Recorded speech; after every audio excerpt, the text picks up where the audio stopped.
All right, welcome back to Bad Chess, Good Bible with Father Paul. And we have some really pathetic 5-minute chess here. And the Good Bible part is coming to you from Philippians 4:12. Look at this. It's got me playing somebody that's rated 1224 because it realizes that I'm just a miserable, terrible chess player. I mean, if you're rated 1224, um, I'm just getting bad, and it's not helping that I'm trying to do exegesis at the same time. All right. So Philippians 4:12. I know what it is to be in need. This is the Apostle Paul speaking from prison. Yes, it's his turn. I know what it is to be in need. I know what it is to have plenty. I have learned the secret of being content in any and every situation. Interesting. Um, I have learned the secret of being content in any and every situation, whether well fed or hungry, whether living in plenty or in want. This is the Apostle Paul, literally in prison, talking about contentment. And the context of this, just to kind of, let's see here, how do we want to do this? Let's take that guy. And then this is fine. Um, the context of the passage is, so if I go there, then I'm fine. Um, the next passage after this in 4:13, so right above it, 4:9 and 4:10, and we're missing the context here. The context, let me just do that number.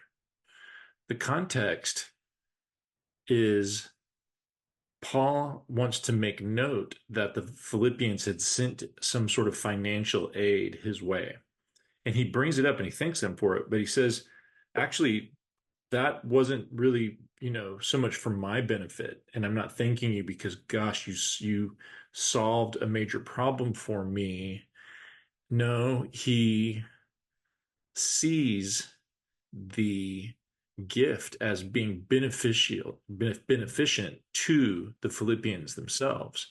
And then he says this, because I know what it is to be in need. I know what it is to have plenty. And then at the bottom end, well fed or hungry, having plenty or in want.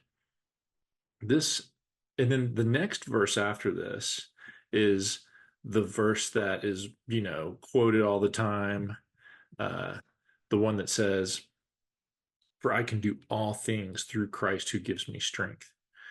It's interesting. Um, the thing that really strikes me with this passage, I looked up at the Greek word here. I have learned the secret of being content in any and every situation.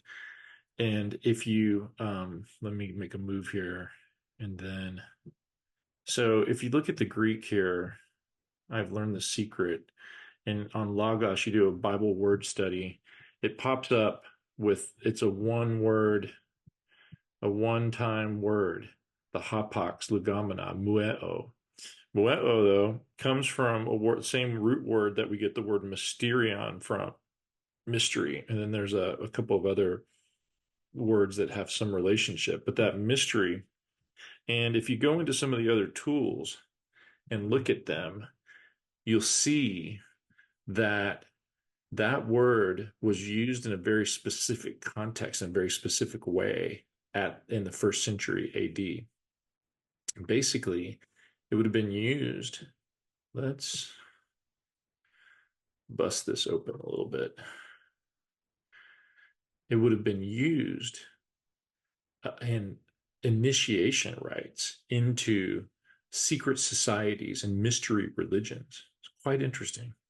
So, so Paul is saying here that he has learned the mystery of being, he's been initiated into a secret society, basically, that is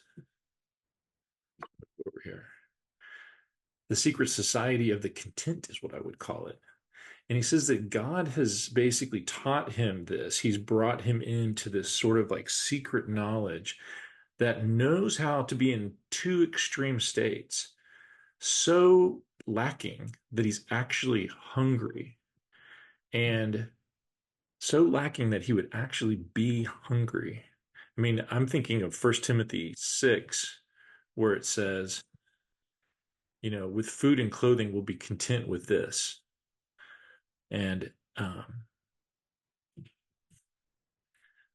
mean, he's saying here he doesn't have food. He's actually learned how to be content without food. I mean, I find it incredibly challenging to think about being content with food and clothing, because the first category that comes to my mind that is left out in that is, sorry, just checking this out. The category that comes to my mind is what about a place to stay? you know, Much less a car, insurance. Uh, so let's see what he does here. He's gonna be able to walk that guy past me. I'm gonna be able to walk past him.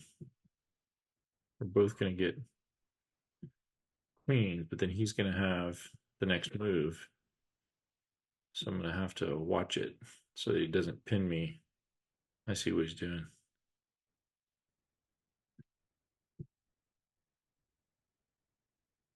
That stinks. So all I can do is try to go over here and mess him over too. I'm going to learn how to be content without my pawns here in any and every situation. But it looks like I'm going to lose this game. He's going to just march on down. Not sure that he shouldn't have. Yeah. So anyway, all right. So we'll go ahead and basically mentally resign from this game. um, there's I mean, I guess maybe I should just go ahead and quote. We'll see how good he is at closing this out. I don't want to bore you. I'm going to say good game. And I just lost to a 12-24. All right. So humility, good game. That's what I get. So I'm playing like at least 200 points below my normal rating as I'm doing this. So he's been initiated into the secret society of being content, having gone through actual real situations. There's the theology that can make us content. I mean, that we should be content because of our wealth, our riches in Christ. And Paul is just like over and over again, set your mind where Christ is, seated at the right hand of God. Wait until he brings his inheritance, the riches of his glory, all of that type of language. But it's being fleshed out on like the real, actual chessboard of life, of that flat tire, or that like car repair, or that, like inflation and that budget that went over, or whatever that thing. But also, he's also learned how to handle prosperity. Some people can handle and thrive spiritually when they're under stress. I mean, they're praying, they're asking for prayer, they're reaching out to God, they're tuned into community. But when things are going too well, then they don't need God. That David says that in the Psalms, give me neither poverty nor riches. And so that's, you know, in this case, Paul is able to say, I am fine with both poverty or riches. Like, bring it. I have been mueod. I have been initiated into the secret society. I mean, one almost thinks of hazing here, like an initiation of like trouble and trial, but then like feasting and, but of course not in some sort of like uh, malevolent and evil, just to kind of enjoy watching somebody suffer and to get some laughs. God is actually forming and discipling us in the hardships and even through the like trial of blessing. It's a trial to have a lot. Are you going to go and just spend all of that on yourself?